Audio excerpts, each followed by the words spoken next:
Saya diminta untuk hari ini menjadi akar. Dalam pepatah mengatakan tak ada rotan, akar pun jadi. Tapi saya tidak mau menggunakan itu. Karena saya bukan akar. Malah saya adalah tanah. Saya adalah tanah. Yang mana tanah itu, ikhwah dan akhwat sekalian, kullama wujidal ma fabatalat tayammum.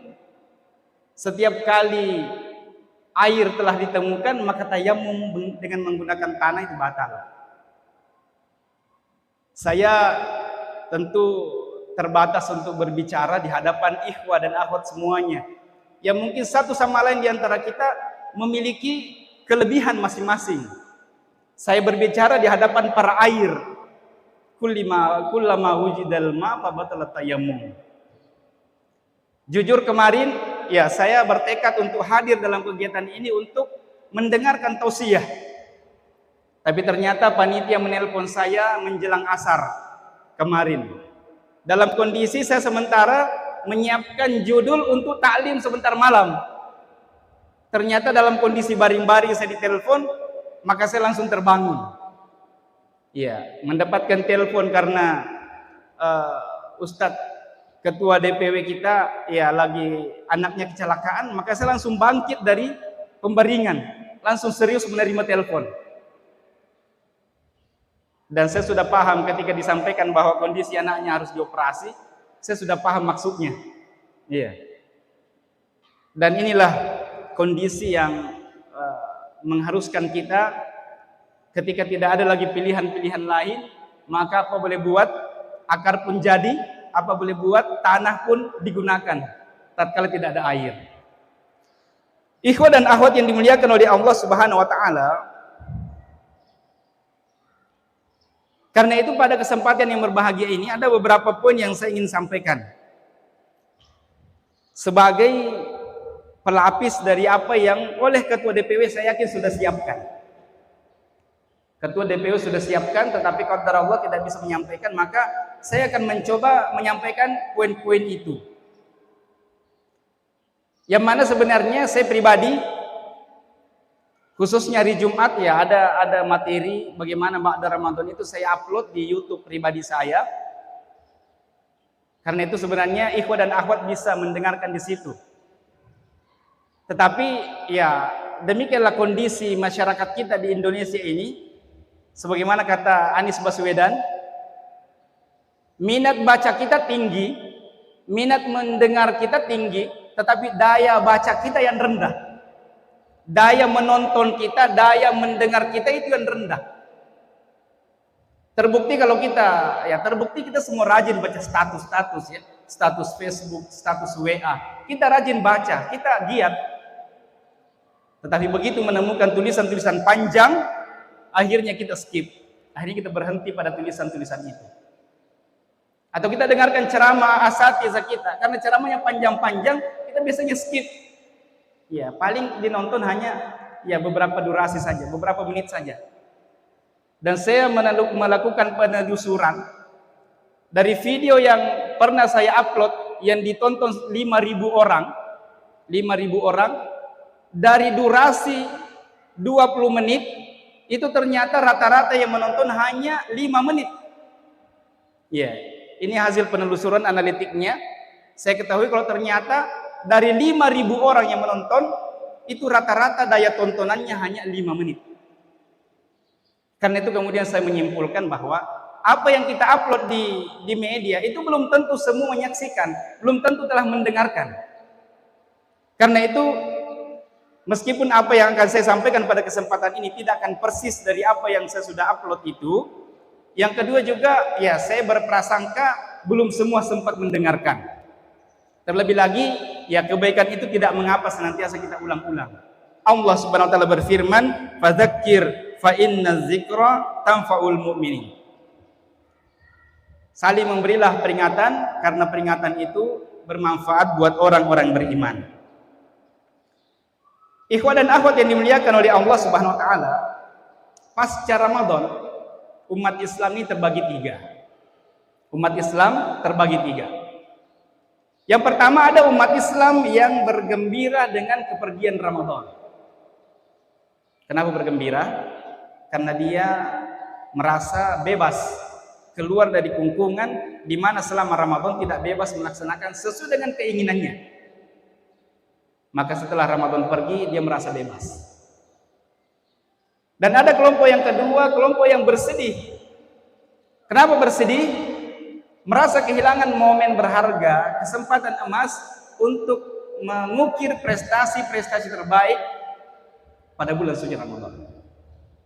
Maka dia bersedih dan merasa tidak ada jaminan untuk dia dapatkan tahun depan. Tapi ada kelompok yang ketiga, dan ini kelompok yang kita harapkan, kelompok yang tidak bergembira, dan dia adalah kelompok yang bersedih namun tidak larut dalam kesedihannya. Dia bersedih namun tidak larut, tidak berlebihan dalam kesedihannya. Dia tetap optimis bahwa setelah Ramadan berlalu masih ada kesempatan, masih ada momen-momen berharga lainnya di mana dia bisa tetap mengukir prestasi-prestasi ibadahnya.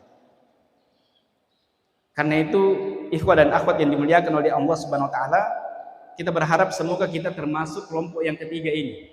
Kelompok yang tidak menjadikan Ramadan ini sebagai tempat untuk beribadah dan setelahnya kemudian tidak lagi. Dalam ungkapan dikatakan kun rabbaniyan wala takun ramadhaniyan. Jadilah hamba rabbani yang senantiasa mengenal Allah Subhanahu wa taala kapan dan dimanapun.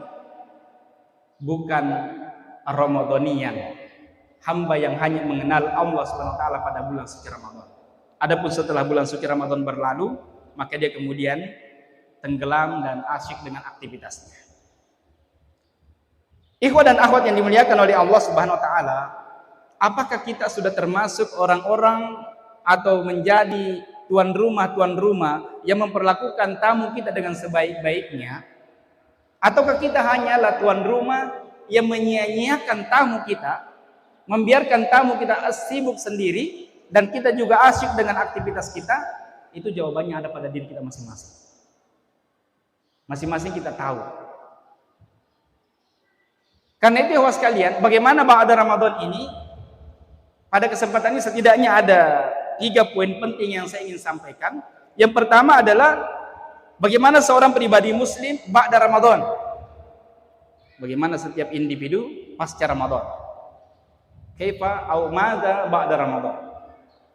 Yang kedua adalah hendaknya setiap kita melakukan evaluasi. Dan evaluasi ini juga nanti akan saya bagi-bagi. Evaluasi selama bulan suci Ramadan. Dan yang ketiga jamaah sekalian, ya, untuk kemudian kita tidak merasa cukup dengan apa yang telah kita ukir itu.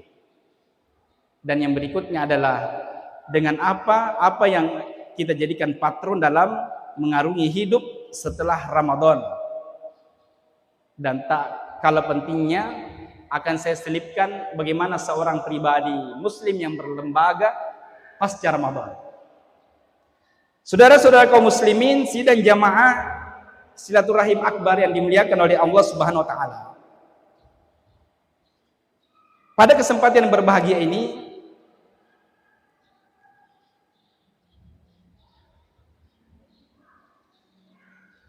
pasca Ramadan, ikhwas sekalian, tentu kita tidak terlepas dari kondisi-kondisi di mana kita tetap dituntut untuk bisa tetap istiqomah melaksanakan apa yang telah kita galakkan selama bulan suci Ramadan.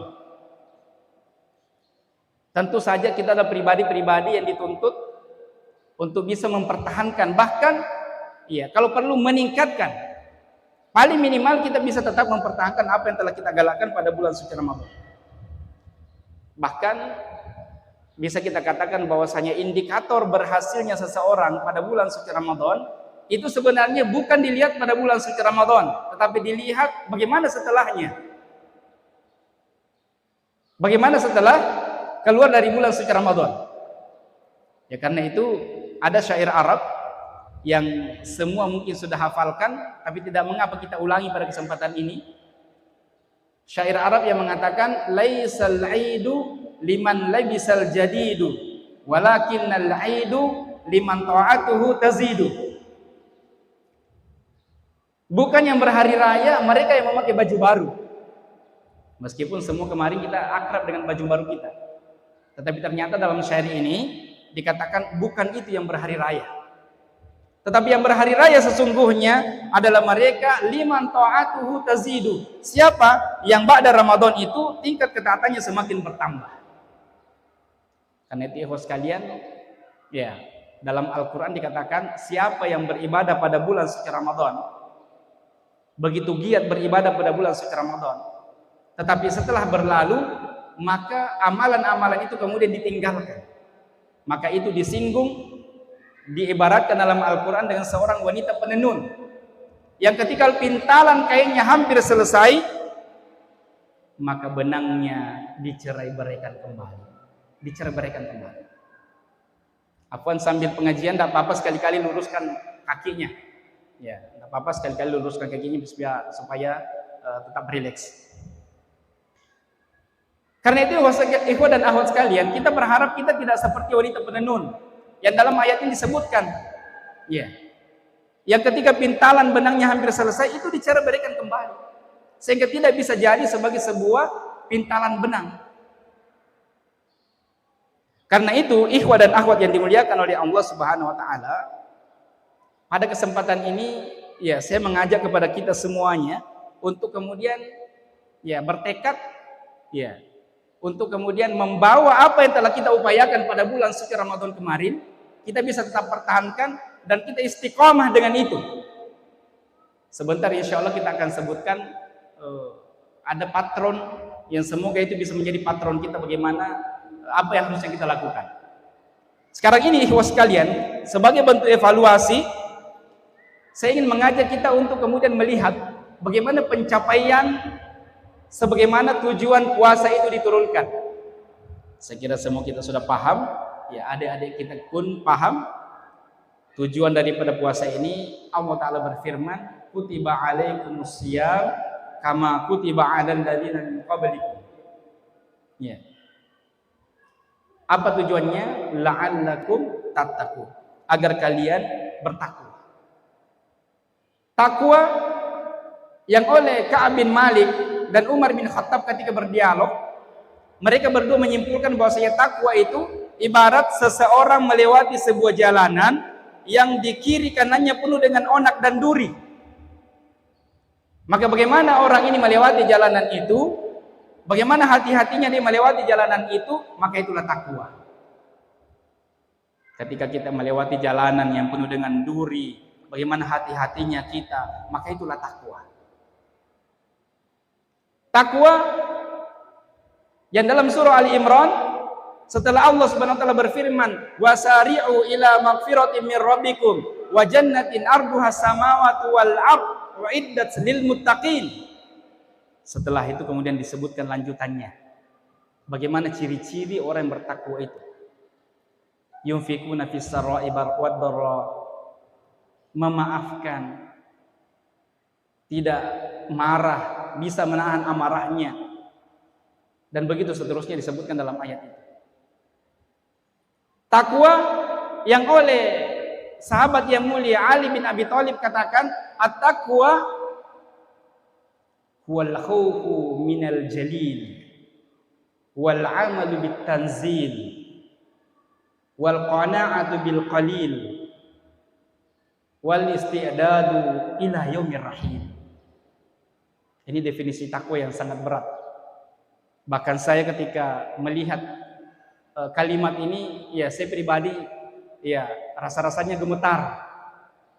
Ketika kita ingin evaluasi 4 kriteria atau 4 ciri takwa yang disebutkan oleh Al-Imam Ali bin Abi Thalib ini, maka rasa-rasanya ini ciri takwa yang sangat berat. Yang mana dengan takwa yang semoga dengan bulan suci Ramadan kemarin, dengan puasa dan seluruh rangkaian ibadah kita, itu mampu mengantarkan kita menjadi umat yang bertakwa, yang cirinya, buahnya itu bisa kita periksa pada diri kita.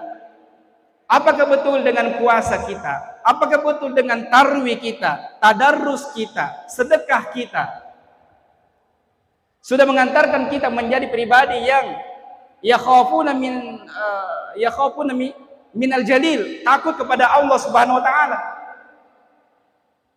Takut yang dengannya kemudian taat melaksanakan segala perintahnya dan menjauhi segala larangannya, dalam kondisi dia bersama dengan orang banyak dan dalam kondisi dia juga bersendirian. Takut dalam arti dia akan memelihara seluruh panca inderanya, dia akan memelihara organ-organ tubuhnya dan mempergunakannya sebagaimana mestinya, kapan dan dimanapun dia berada, tanpa menghiraukan dalam kondisi dia banyak orang atau dalam kondisi dia bersendirian.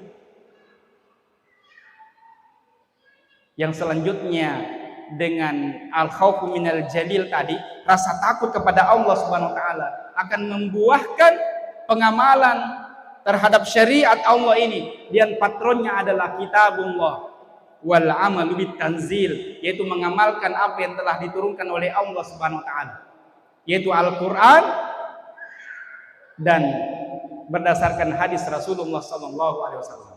Karena itu patron kita dalam beribadah sebagai buah daripada ketakwaan adalah Al-Qur'an dan sunnah.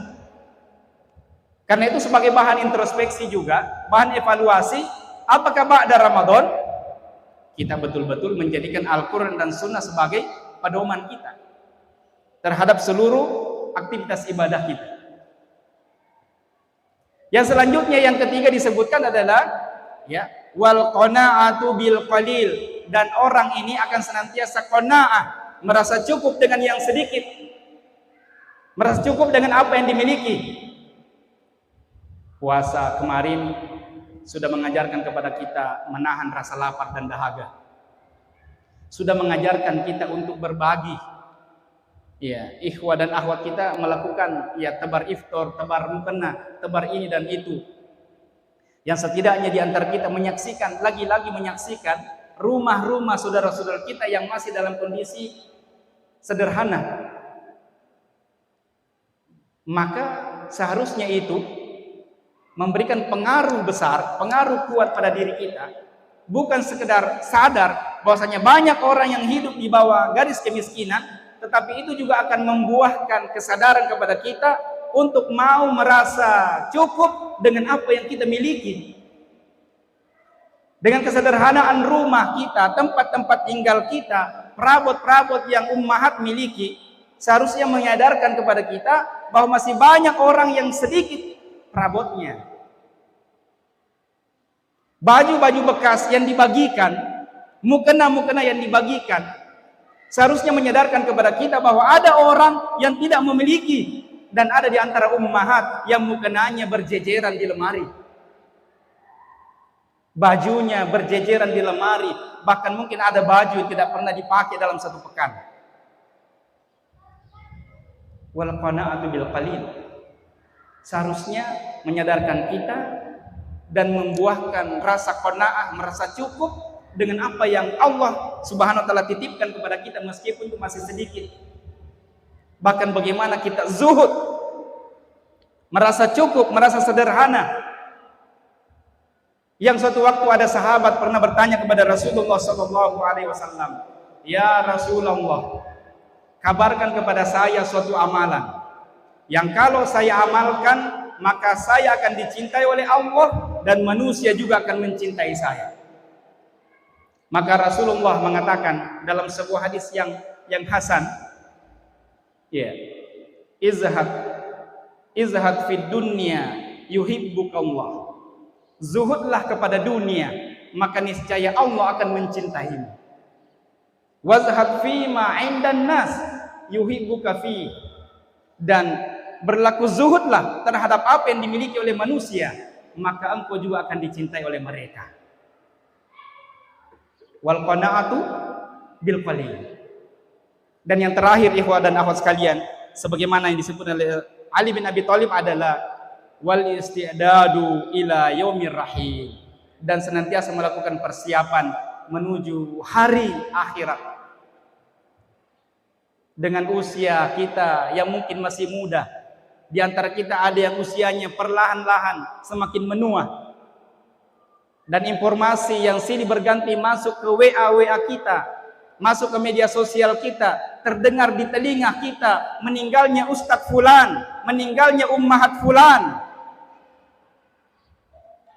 jatuh dari motor Ummahat Fulan, kecelakaan Ummahat Fulan, patah tulang dan seterusnya. Seharusnya lagi-lagi menyadarkan kepada kita untuk melakukan persiapan-persiapan menuju Yaumur Rahil. Saya tidak perlu mengatakan saling melihat rambut yang memutih, karena memutihnya rambut hari ini bukan lagi ciri penuaan. Iya. Ini sekaligus pengumuman bahwa saya masih muda. Iya. Memutihnya rambut ikhwas sekalian, tumbuhnya uban, hari ini bukan lagi pertanda penuaan umur. Kalau dulu dikatakan itu adalah alarm. Itu adalah tanda-tanda hati-hati, istidad. Bersiaplah menuju Yaumur Rahil. Tetapi banyak tanda-tanda ikhwas sekalian. Satu sama lain kita bisa melihat, bisa memeriksa pada diri kita. Kalau pada organ-organ tubuh kita, ya, ada yang sudah mulai merasakan penurunan fungsi, ya, maka itu sebenarnya adalah alarm, tanda-tanda. Dan seharusnya dengan itu menyiapkan kita menuju Yaumur Rahil dan berbagai tanda-tanda yang lain. Karena itu ikhwah dan akhwat sekalian yang dimuliakan oleh Allah Subhanahu wa taala, terlalu panjang kalau kemudian indikator-indikator takwa ini kita mau evaluasi. Karena itu saya hanya ingin mempersingkat pada poin ini, bahwa pasca Ramadan mari kita evaluasi, benarkah kita mendapatkan predikat terbaik, benarkah kita mendapatkan predikat takwa itu? Sekali lagi, benarkah kita mendapatkan predikat takwa itu? Atau jangan-jangan kita hanyalah orang yang terlalu optimis, kita hanyalah orang yang terlalu pede, terlalu percaya diri dengan prestasi-prestasi, segumpulan amalan yang kita sudah ukir. Kita merasa bahwa puasa saya baik, kita merasa bahwa zakat saya baik, sedekah saya baik, amplop Ramadan terbanyak yang saya setor, saya ikut iktikaf, sayalah membangunkan orang yang tertidur, saya kadang masuk WC membersihkannya dalam kondisi semua orang tidur. Tapi kemudian kita lupa bahwasanya ada syarat diterimanya amalan, ada rukun diterimanya amalan, ada al-mahabbah, kecintaan yang harus terbangun di awal melakukan amalan. Jangan-jangan kita melakukan itu tidak didasari dengan mahabbah. Ada al-khauf, rasa khawatir, rasa takut yang harus mendasari amalan kita. Jangan-jangan kita lakukan amalan itu terlalu pede dengan amalan kita, sehingga kita kemudian menafikan rasa takut kita, rasa khawatir kita, sehingga kita terlalu percaya bahwa semua itu telah diterima oleh Allah Subhanahu wa taala. Sekali lagi, kita terlalu percaya Allah Subhanahu wa taala telah menerimanya. Padahal oleh ketua DPD tadi sudah mengingatkan kita, ternyata para sahabat, para ulama salaf itu berdoa 6 bulan pasca Ramadan. Sekali lagi, 6 bulan pasca Ramadan mereka terus berdoa, menunjukkan bahwasanya mereka adalah generasi terbaik, generasi terbaik dalam beribadah, sekaligus generasi terbaik dalam optimismenya, sekaligus generasi terbaik dalam rasa takutnya, rasa khawatirnya. Jangan-jangan tidak diterima oleh Allah Subhanahu wa taala. Sehingga kalau Qatadah, Al-Imam Qatadah Ad-Dusi, salah seorang tabi'in, yang dikabarkan bahwasanya di luar bulan suci Ramadan dia menamatkan Al-Quran sekali dalam setiap pekan, dan pada bulan suci Ramadan dia menamatkan Al-Quran 3 kali dalam 1 kali dalam 3 hari, dan khusus pada 10 malam terakhir dia menamatkan Al-Quran 1 kali setiap hari. Dan dialah diantaranya yang berdoa selama 6 bulan setelah Ramadan. Berdoa khawatir, berharap jangan-jangan semua ini tidak diterima oleh Allah Subhanahu wa taala. Maka bagaimana kita yang tidak sempat tamat Al-Qur'annya? Bagaimana kita yang hanya tamat beberapa kali Al-Qur'annya? Bagaimana kita yang tidak ada yang bisa dibanggakan? Ikhwah dan akhwat yang dimuliakan oleh Allah Subhanahu wa taala. Karena itu jangan terlalu percaya diri, jangan kemudian kita terlalu berbangga dengan amalan kita dan akan lupa adanya syarat-syarat amalan diterima. Bahkan untuk diingat ikhwah dan akhwat sekalian, ada pembatal amalan. Ada yang bisa menghanguskan amalan kita. Ketika sahabat datang kepada Rasulullah SAW dan Rasulullah mengatakan, "Atadruna manil muflis?" Apakah kamu tahu siapa yang bangkrut itu? Qalu al-muflisu fina ya Rasulullah, man la dirhama wala mata. Orang yang bangkrut di antara kami ya Rasulullah adalah orang yang dulunya pernah punya banyak uang, punya banyak harta, tapi itu semuanya hilang. Tapi Rasulullah mengatakan bukan itu.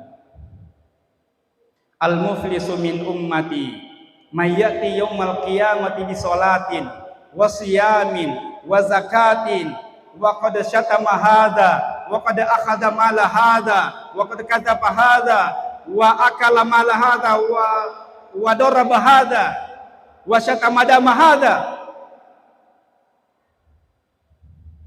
Kata Rasulullah, orang yang bangkrut itu adalah mereka yang pada hari kemudian nanti datang membawa amalan sholatnya, datang membawa amalan puasanya, datang membawa amalan zakatnya.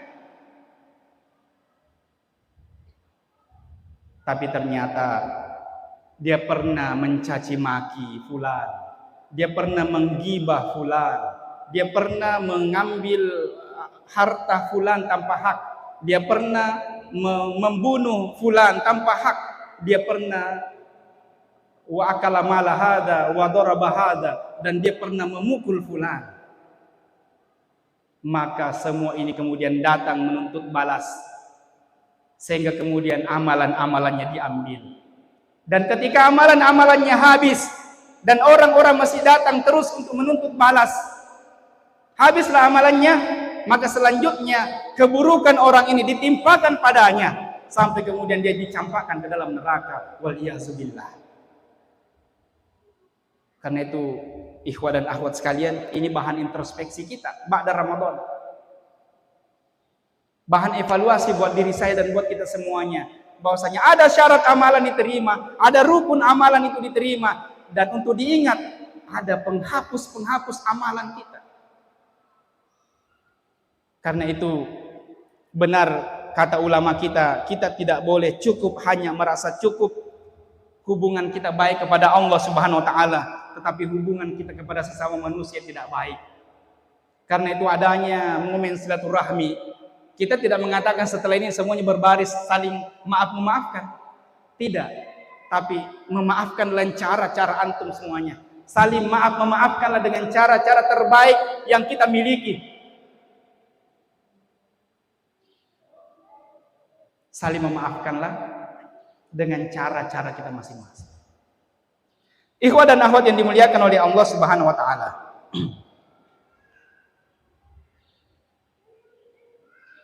Selanjutnya, ba'da Ramadan ini ikhwah dan akhwat sekalian, saya ingin mengajak kita untuk melihat bagaimana untuk kita bisa tetap istiqomah. Bagaimana agar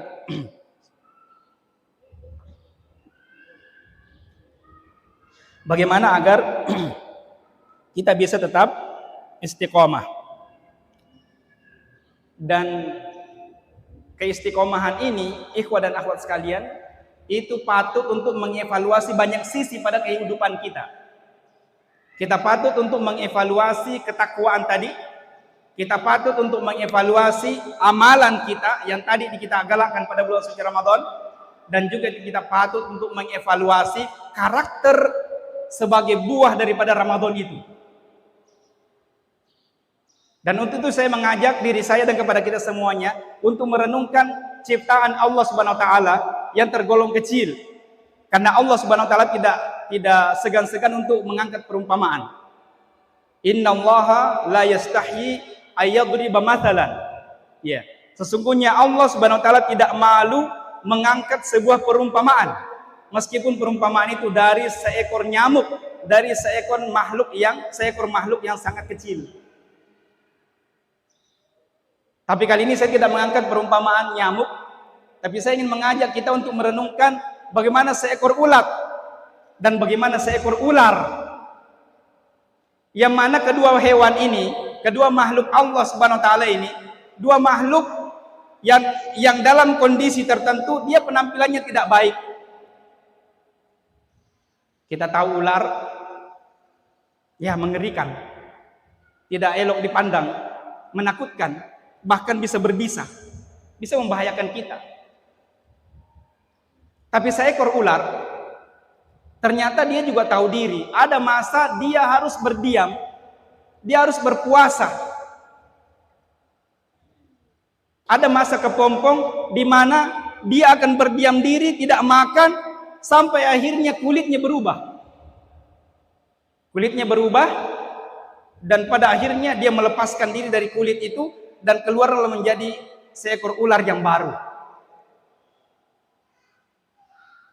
Dan seekor ulat yang aktivitasnya juga kurang mengenakan dipandang, bahkan pekerjaannya mengganggu, merusak. Setiap kali hinggap di daun, maka dia akan melubang-lubangi daun itu. Bahkan banyak di antara kita jijik, merasa tidak nyaman memandangnya, bahkan bisa jadi menyebabkan gatal di badan kita. Tapi ternyata seekor ulat juga tahu diri. Ada masa di mana dia harus berdiam diri, di mana dia harus berpuasa, dan itu kita sebut dengan masa kepompong.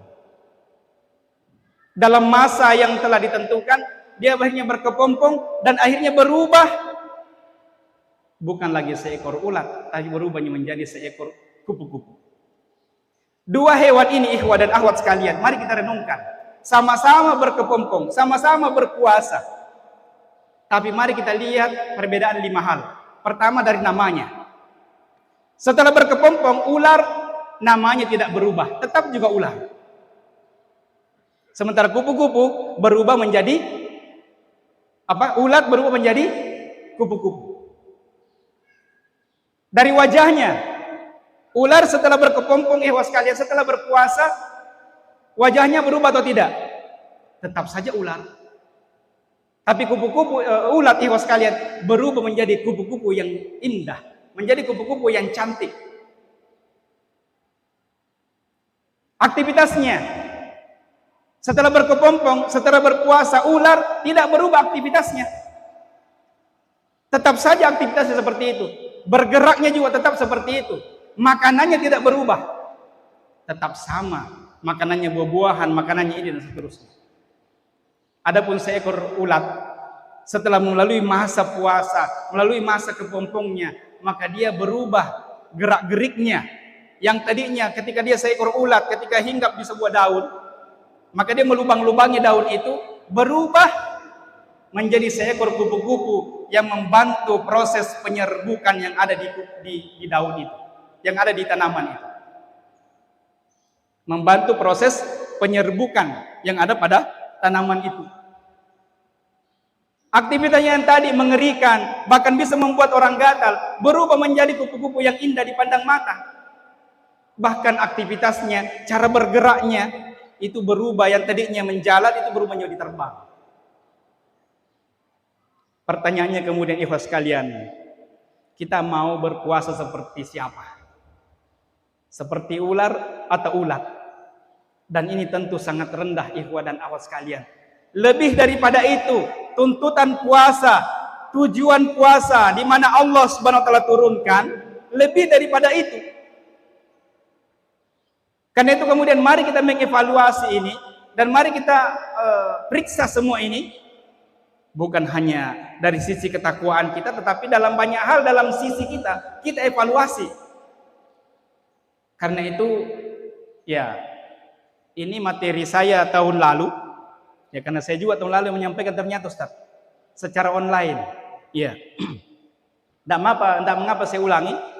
Ada 4 hal, ikhwah dan akhwat sekalian, yang bisa kita jadikan patron untuk kita bisa tetap istiqomah. Yang pertama adalah fastabiqul khairat. Kita harus selalu tetap berfastabiqul khairat, berlomba-lomba dalam melakukan kebaikan. Dan ini ayatnya banyak ikhwah dan akhwat sekalian. Dalam Al-Qur'an Allah berfirman, "Walikulli wijhatun huwa muwalliha fastabiqul khairat." Ada kata-kata fastabiqul khairat, berlomba-lombalah dalam melakukan kebaikan. Ya. Pasca Ramadan, agar kita tetap berlomba-lomba. Tadi yang memberi buka puasa itu, ya. Sekarang memang tidak lagi tiap hari puasa, tetapi masih ada puasa Senin Kamis. Ya. Yang mungkin kita masih bisa memberi buka puasa orang. Ya. Karena itu semangat berlomba-lomba dalam melakukan kebaikan ini tetap kita harus jaga. Yang ketiga ikhwah dan akhwat sekalian adalah prinsip semangat untuk al-mujahadatu fil amal, kesungguhan dalam beramal. Karena pada bulan suci Ramadan kemarin banyak di antara kita tamat Al-Qur'annya. Bahkan ada yang tamat beberapa kali. Banyak di antara kita yang mampu bersedekah dengan sedekah terbaik. Banyak di antara kita yang bisa melakukan amalan-amalan rahasia. Maka untuk bisa tetap bertahan seperti itu, rahasianya adalah kesungguhan. Karena inilah yang membuat kita melakukan itu pada bulan suci Ramadan kemarin. Maka kalau kesungguhan ini sirna, pergi bersama dengan kepergian bulan suci Ramadan, maka kita akan lemah. Yang ketiga ikhwah sekalian, kita membutuhkan dukungan untuk bisa mendawamkan, merutinkan amalan kita. Al-istimrariyatu fil amal. Berkesinambungan dalam beramal. Continue dalam beramal. Ya. Karena itu yang kita harapkan pasca Ramadan, meskipun kita tidak puasa lagi setiap hari, tetapi ya tetap ada puasa-puasa sunnah. Ada puasa Senin Kamis, ada puasa Ayyamul Bid. Yang Ketua DPD sangat rajin mengingatkan kita di grup-grup itu tanggal-tanggalnya. Ya. Ya. Begitu juga yang lain. Bahkan amalan yang paling dicintai oleh Allah Subhanahu wa taala adalah adwamuhu wa in qalla. Amalan yang rutin dikerjakan meskipun itu sedikit. Karena itu jauh lebih baik mereka yang sholat malam hanya 2 rakaat, sholat duha hanya 2 rakaat, bersedekah mungkin 10.000 tiap hari Jumat, sholat duha mungkin hanya 2 rakaat, tetapi itu rutin dikerjakan. Sekali lagi, rutin dikerjakan, maka itulah amalan yang paling dicintai oleh Allah Subhanahu wa taala. Ya, itulah amalan yang paling dicintai oleh Allah Subhanahu wa taala. Kemudian yang terakhir ya sekalian adalah prinsip at-tawazun. Keseimbangan dalam hidup ini. Islam ini mengajarkan konsep keseimbangan. Pada bulan suci Ramadan kemarin, kita dituntut untuk banyak beribadah. Bahkan ada di antara kita i'tikaf full. Tapi setelah Ramadan, tuntutan itu tetap diharapkan, tetapi durasinya itu dikurangi. Ya, dikurangi saja. Ya. Oleh karena Islam ini juga mengajarkan kepada kita untuk melakukan dan memperhatikan tanggung jawab kita semuanya. Dalam surah Al-Jumu'ah Allah Ta'ala berfirman, ya, fa idza qudiyatis sholatu fantashiru fil ard ila akhir ayat. Apabila kalian telah melaksanakan ibadah salat, maka bertebaranlah kalian di muka bumi. Cari karunia Allah Subhanahu wa taala. Karena itu suatu waktu Umar bin Khattab pernah menegur orang yang kerjanya hanya di masjid terus berdoa terus, ya Rob, ya Rob. Maka Umar bin Khattab datang. Bagaimana? Sudah dapat? Belum ya Amirul Mukminin. Kalau begitu berdoa lagi. Ya Rob, ya Rob. Bagaimana sudah dapat? Belum ya Amirul Mukminin. Maka Umar bin Khattab mengusirnya dari masjid, mengatakan sesungguhnya Allah tidak menurunkan hujan emas dari langit. Maka keluarlah cari karunia Allah Subhanahu wa taala. Ini menunjukkan bahwa Islam ini mengajarkan konsep keseimbangan. Ada masa di mana kita beribadah kepada Allah Subhanahu wa taala, tetapi untuk jangan lupa waktu untuk kita juga mencari nafkah. Waktu untuk melaksanakan aktivitas-aktivitas yang lain. Dan saya ingin tutup untuk poin ini dengan kisah persaudaraan Salman Al-Farisi dengan Abu Darda. Ini dua orang yang dipersaudarakan oleh Rasulullah ketika hijrah. Salman Al-Farisi dengan Abu Darda. Suatu masa Salman Al-Farisi mengunjungi saudaranya. Maka pemandangan pertama yang disaksikan, dia melihat istri Abu Darda berpenampilan lusuh, berpenampilan apa adanya. Kata ulama kita, ini mungkin karena waktu itu perintah hijab belum seketat setelahnya. Dan ini kabar, informasi bahwasanya ummahat itu harusnya ketika di rumah berpenampilan indah buat suaminya. Perlu diulang, akhi? Perlu diulang? Ya. Ummahat itu harusnya berpenampilan indah ketika berada di rumah. Ketika Salman Al-Farisi melihat apa adanya, maka dia mengatakan, "Malaki, ada apa denganmu?" Maka dia mengatakan, "Aku ka Abu Darda, laisa lahu hajatun fid dunya." Itu dia, saudaramu Abu Darda, tidak ada lagi keinginannya terhadap dunia. Maka malam harinya mereka tidur sama-sama. Abu Darda tidak tidur sama istrinya, tapi dia tidur sama-sama. Maka 1/2 malam Abu Darda bangun sholat, tapi kemudian tangannya ditarik, tidur dulu. Setelah itu tidak lama lagi dia bangun, tapi lagi-lagi tangannya ditarik, tidur dulu. Itu berulang sampai 3 kali, sampai akhirnya 1/3 akhir malam. Maka Salman Al-Farisi akhirnya membangunkan, "Sekarang bangunlah, kita sholat." Keesokan harinya Abu Darda berpuasa sunnah. Maka ketika dihidangkan makanan, Salman Al-Farisi mengatakan, "La akul hatta takul." Saya tidak akan makan sampai engkau juga makan. Karena itu dalam puasa sunnah boleh seperti ini. Ya. Karena itu ceramah Ustadz Ridwan Hamidi menyampaikan bahwa pada masa-masa silaturahmi sebaiknya jangan dulu puasa Syawal. Ya silaturahmi dulu, terima dulu ikhwah akhwat. Ya, agar jangan ikhwah makan, antum bilang saya puasa. Iya. Salman Al-Farisi mengatakan, "Saya tidak akan makan kecuali engkau juga makan." Maka ikhwah akhwat sekalian, Abu Darda merasa tidak nyaman dengan itu, terganggu dengan itu, maka dia datang melapor kepada Rasulullah. Dia datang mengadu kepada Rasulullah, dan akhirnya ternyata Rasulullah membenarkan tindakan Salman Al-Farisi. Dia mengatakan, "Shadaqa Salman." Yang benar itu adalah Salman. Kemudian beliau mengatakan, "Fa'ati kulladzi haqqin haqqahu." Maka berikanlah masing-masing pada haknya. Sesungguhnya badanmu ada hak, istrimu ada hak, maka berikanlah masing-masing sesuai dengan haknya. Iya. Ikhwah dan akhwat yang dimuliakan oleh Allah Subhanahu wa taala. Karena itu kita sangat berharap ini kita bisa tetap pertahankan, dan keempat prinsip ini semoga bisa menjadi patron untuk kita bisa tetap istiqomah menjalankan aktivitas ibadah kita pasca Ramadan. Tapi ada 3 poin lagi ikhwas sekalian yang kita butuhkan untuk bisa istiqomah. Yang pertama adalah dibutuhkan lingkungan yang baik. Untuk kita bisa istiqomah, maka dibutuhkan lingkungan yang baik. Dan lingkungan yang baik ini, saya ingin garis bawahi adalah lembaga yang di dalamnya kita berada. Dengan lembaga yang kita cintai ini, inilah lingkungan terbaik kita hari ini.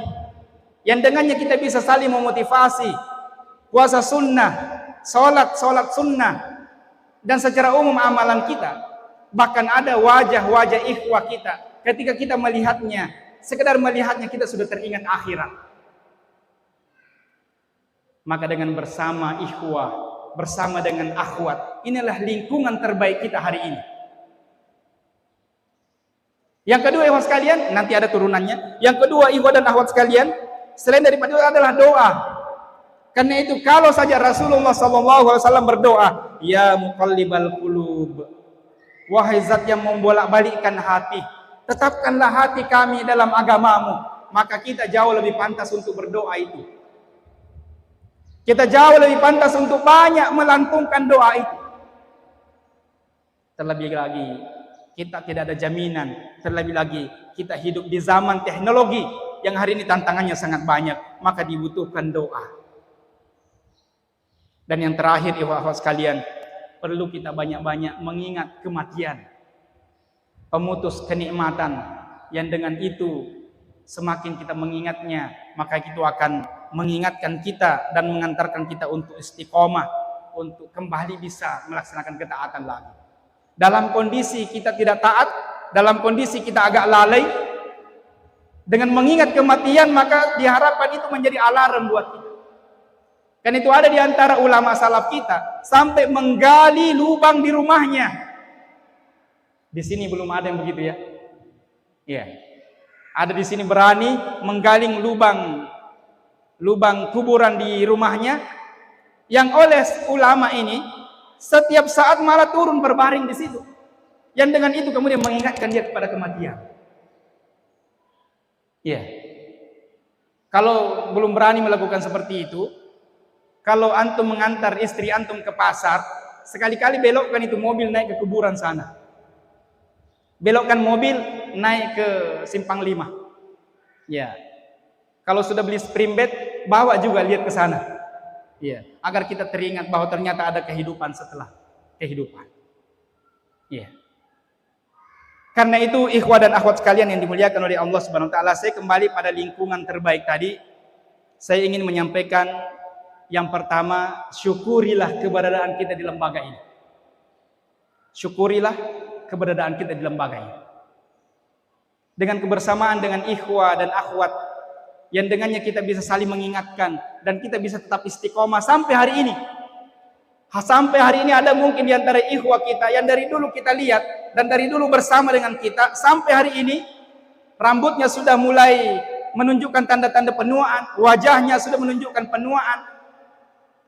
Dia tetap istiqomah, maka itu nikmat. Mungkin belum seperti di Makassar, banyak di antara ustadz-ustadz kita yang dulu di tengah-tengah kita sudah tiada. Di antara kita mungkin masih jarang yang sudah mendahului kita, tapi banyak di antara kita sudah mulai menua. Iya. Tapi berbahagialah kalau kita bisa tua di sebuah lembaga, di sebuah komunitas yang dengannya kita bisa istiqomah dengan syariat ini. Karena itu ikhwah dan akhwat sekalian, waspadalah dari hal-hal yang bisa menghilangkan kita dari lingkungan itu. Hati-hati dari hal-hal yang bisa memutuskan kita dari persoalan-persoalan itu. Karena itu saya ingin tutup materi saya ini dengan mengajak kita merenungkan bagaimana para sahabat dulu menjaga kebersamaannya.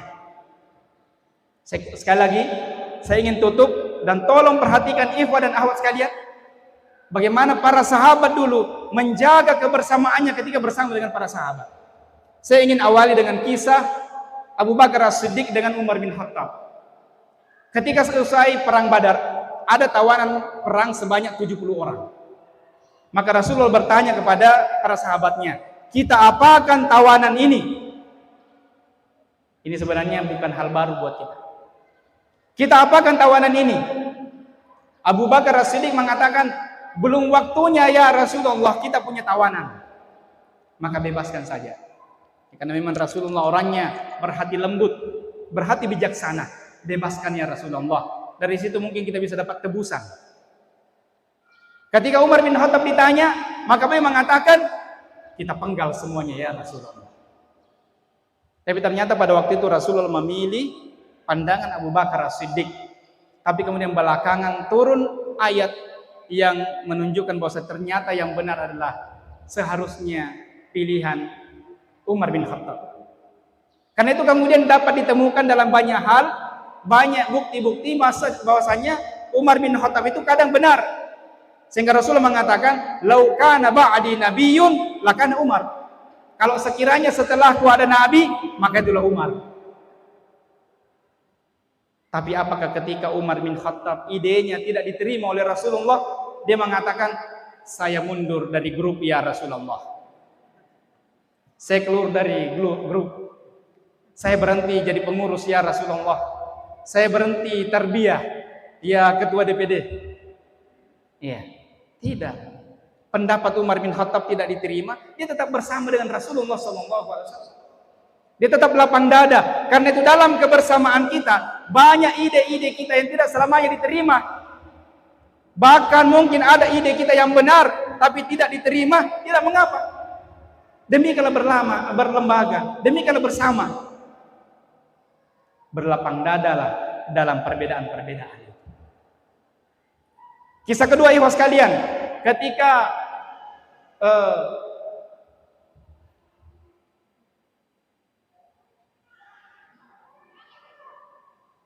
kisah Abu Ubaidah bin Jarrah. Ya. Kita tahu bagaimana Khalid bin Walid, seorang panglima perang yang tidak ada peperangan kecuali beliau menang. Selalu menang. Tapi pada akhirnya di masa pemerintahan Abu Bakar As-Siddiq, pernah Khalid bin Walid ini ditunjuk sebagai panglima perang. Ya, afwan. Pada waktu itu Abu Ubaidah ya ditunjuk sebagai panglima perang di suatu tempat, tapi Khalid bin Walid sebagai pimpinan tertinggi. Ya. Tapi kemudian setelah Abu Bakar As-Siddiq wafat, maka Umar bin Khattab mengganti posisi Khalid bin Walid, menurunkan posisi Khalid bin Walid, dan itu menyerahkan kepada Abu Ubaidah bin Jarrah.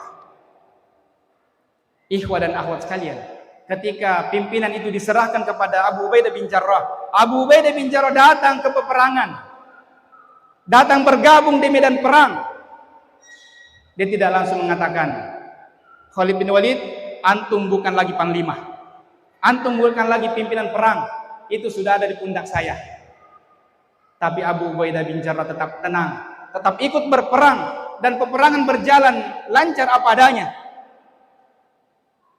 Hingga akhirnya pimpinan itu diketahui sendiri oleh Khalid bin Walid. Maka dia datang kepada Abu Ubaidah bin Jarrah, ya Aba Ubaidah, semoga Allah mengampunimu. Kenapa? Ternyata pundak kepemimpinan sudah diberikan kepada engkau, tapi engkau masih sholat di belakang saya.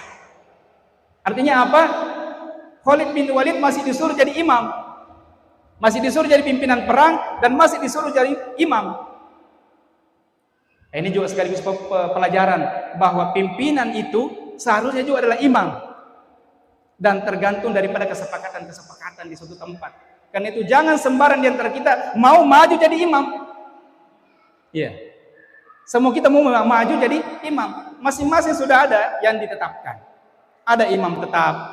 Kalau imam tetapnya tidak ada pimpinan atau sebaliknya. Ya. Baik.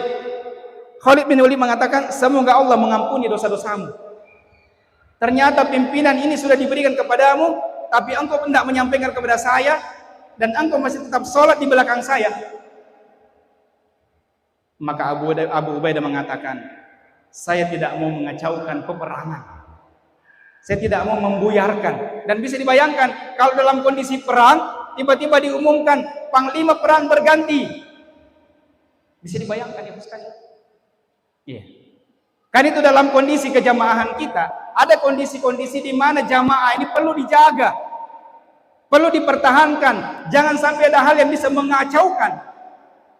Dalam kondisi jamaah baik-baiknya, dalam kondisi tarbiyah berjalan dengan baik, taklim berjalan dengan baik, tiba-tiba ada yang mengacaukan. Ada tindakan yang membuat semuanya kacau. Dan yang terakhir, apa yang pernah menimpa Utsman bin Affan? Ini sebagai penutup. Ketika Utsman bin Affan ditoan, ditusuk dengan tuduhan yang sangat menyakitkan. Seseorang datang bertanya kepada Abdullah bin Umar, ya Abdullah bin Umar, apa benar Utsman bin Affan itu alfa dalam perang Badar? Yang pertama. Yang kedua, apa benar Utsman bin Affan lari dari perang Uhud? Dan apa benar Utsman bin Affan tidak ikut dalam Bai'atul Ridwan? Ini 3 tuduhan, 3 pertanyaan. Maka Abdullah bin Umar mengatakan, sini saya jelaskan. Yang pertama, Utsman bin Affan itu tidak ikut dalam perang Badar. Betul, karena dia sementara merawat anak Rasulullah. Dia sementara merawat putri Rasulullah. Siapa itu? Istrinya Utsman bin Affan, Ruqayyah. yang dengan penyakit itu yang menyebabkan beliau radhiyallahu anha wafat. Maka Utsman bin Affan ini alfa dalam perang Badar itu karena mengurusi istrinya. Ini juga sekaligus pelajaran, akhi. Kalau istri kita sakit, ya jangan juga terlalu semangat. Ya, antum sampai ke sana kemari. Ya, mengurusi ini, mengurusi itu. Ya. Hatta dalam perang Badar, Utsman bin Affan alfa karena dia mengurusi istrinya. Tapi dengan itu bukan sebuah pelanggaran. Rasulullah bahkan mengatakan, engkau juga berhak, dan setelah perang, Rasulullah juga memberikan harta rampasan. Bagian harta rampasan. Mari kita dengarkan jawaban yang kedua. Apa betul Utsman bin Affan lari dari perang Uhud? Maka Abdullah bin Umar mengatakan, benar, bahkan bukan cuma Utsman bin Affan, tapi mayoritas kaum muslimin mundur, lari, menyingkir, bahkan ada yang sampai ke Madinah karena kondisi pada waktu itu. Tapi ketahuilah bahwasanya mereka dan Utsman bin Affan telah diampuni oleh Allah Subhanahu wa taala. Tindakannya itu sudah diampuni oleh Allah Subhanahu wa taala. Dan adapun yang ketiga, Utsman bin Affan tidak ikut dalam Bai'atur Ridwan. Benar. Oleh karena Utsman bin Affan lah yang diutus ke Mekah pada waktu itu. Ketika Rasulullah butuh syariah, butuh mata-mata dikirim ke Mekah, maka Utsman bin Affan lah yang angkat tangan. Maka Utsman bin Affan yang diutus untuk menjadi mata-mata, dan kemudian datang kabar bahwasanya Utsman bin Affan telah terbunuh. Maka dengan itu kemudian para sahabat bersepakat untuk melakukan baiat untuk membela Utsman bin Affan. Jadi sebenarnya baiat itulah baiat untuk membela Utsman bin Affan. Sehingga ketika Rasulullah membaiat, maka Rasulullah mengangkat tangannya mengatakan, hadza yadu Utsman wa hadza li Utsman. Jadi Rasulullah menempelkan tangannya di atas tangan sendiri, mengatakan, ini adalah tangan Utsman dan inilah untuk Utsman. Kan itu benar bahwasanya Utsman bin Affan tidak ikut dalam Bai'atur Ridwan. Apa yang ingin digarisbawahi di sini, ikhwan dan akhwat sekalian? Lihat bagaimana upaya para sahabat menjaga kebersamaan itu. Ketika ada di antara kita yang dituduh, ketika ada di antara kita yang diperbincangkan, maka jangan sampai yang lain juga turut mengompori, turut menyebarkan berita, bahkan boleh jadi berita itu belum tentu benar. Seharusnya kita lakukan adalah membela. Seharusnya kita lakukan adalah mengupayakan prasangka baik, mengedepankan prasangka baik, dan kita bela saudara kita. Lihatlah bagaimana Abdullah bin Umar membela sahabatnya, membela saudaranya, memberikan uzur. Maka seperti itulah seharusnya kita dalam hidup bersama, dalam kelembagaan ini. Ada hal-hal di mana terjadi perbedaan, ada hal-hal di mana mungkin akan ada perselisihan, akan terjadi hal-hal yang bisa menimbulkan ghibah, bisa menimbulkan kesalahpahaman. Maka jangan satu sama lain di antara kita akhirnya menyebarkan itu, tapi seharusnya kita menjaga aib-aib saudara kita dan berusaha untuk mencarikan jalan terbaik. Bahkan medsos, benda kecil ini jangan sampai menjadi pemantik dan menjadi alat untuk kita semakin membuat jemari-jemari kita lincah mengetik dan mewakili mulut-mulut kita, mewakili lisan-lisan kita, bahkan lebih tajam daripada lisan kita untuk menuliskan perkataan yang menyudutkan saudara-saudara kita. Sekali lagi, jangan sampai jari jemari kita lebih pedis, lebih tajam, menusuk, menuduh saudara-saudara kita. Saya kira demikian ya Bapak dan akhwat sekalian yang bisa saya sampaikan pada kesempatan yang berbahagia ini. Mudah-mudahan bermanfaat, dan tentu telinga yang paling pertama mendengarkan adalah telinga saya sendiri. Karena itu mudah-mudahan saya adalah orang yang paling pertama mengambil manfaat dari apa yang saya sampaikan ini, dan buat kita semuanya semoga akan menjadi patron dalam mengarungi hidup setelah Ramadan ini.